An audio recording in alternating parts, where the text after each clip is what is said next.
Hello mga kababayan, magandang araw para sa ating lahat at lalo na sa ating mga kababayang OFW kung nasaan ka man sa mundo. Magandang araw po sa inyong lahat. At ito ngayon mga kababayan, quick tutorial lang po tayo. At itong ating quick tutorial, ito ay napakahalaga po sa mag-asawa na hindi mag-aaway pagpili ng kanilang mga lote o sa kanilang mga bilhing lupa.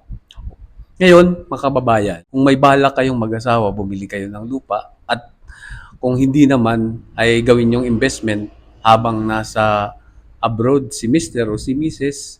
Meron kayong nakalaan pera para ipambili ng lupa.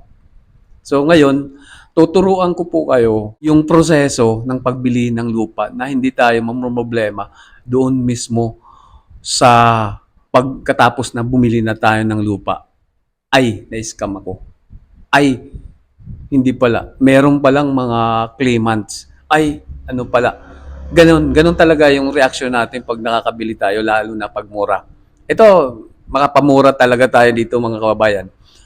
Unang-una, dapat nating malaman, dalawa lang kasi ang klase natin ng pagpipilian.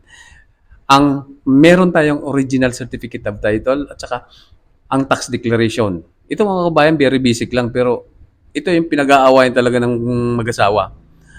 Pag bumili kayo ng lupa, dapat makita ninyo na may original certificate of title.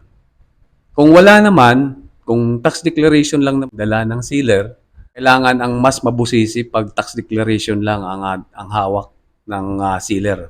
Kayo ay mayroon ng investment o mayroon ng pinaglalaanan ng pera para pambili ng lupa. Ang mainam kasi, dapat malaman ninyo na ang pagbili ng lupa hindi lang pagbili ng parang pandesal. Dapat malaman nyo kung paano ang sekreto ng pagbili ng lupa. Ano ang dapat mga gawin, ano ang dapat usisahin, ano ang dapat nating maunawaan para tayo ay hindi maloko, ma-scam o mamproblema tapos nating pumirma deed of sale.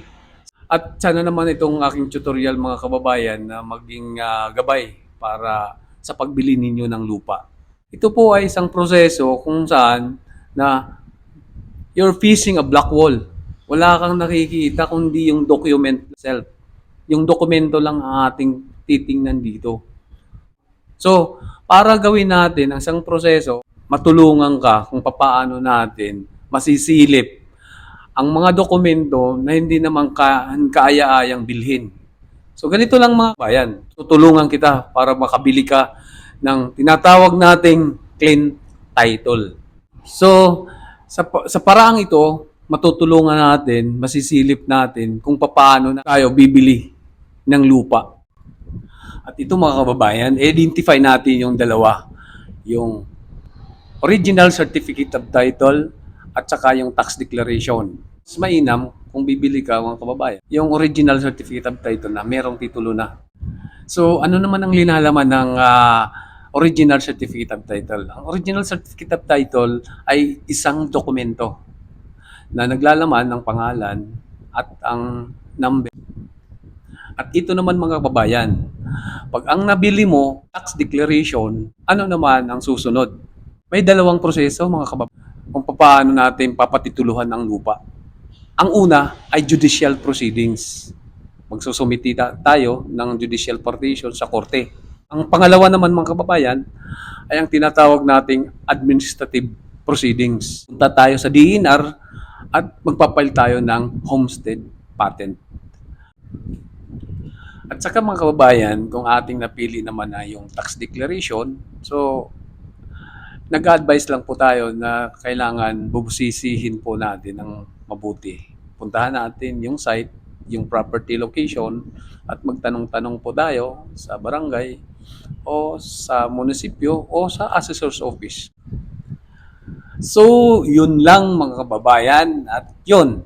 At hindi ka na pagagalitan ni Mrs. kasi alam mo na kung paano ang proseso ng pagbili ng lupa. Salamat po mga kababayan. Thank you po.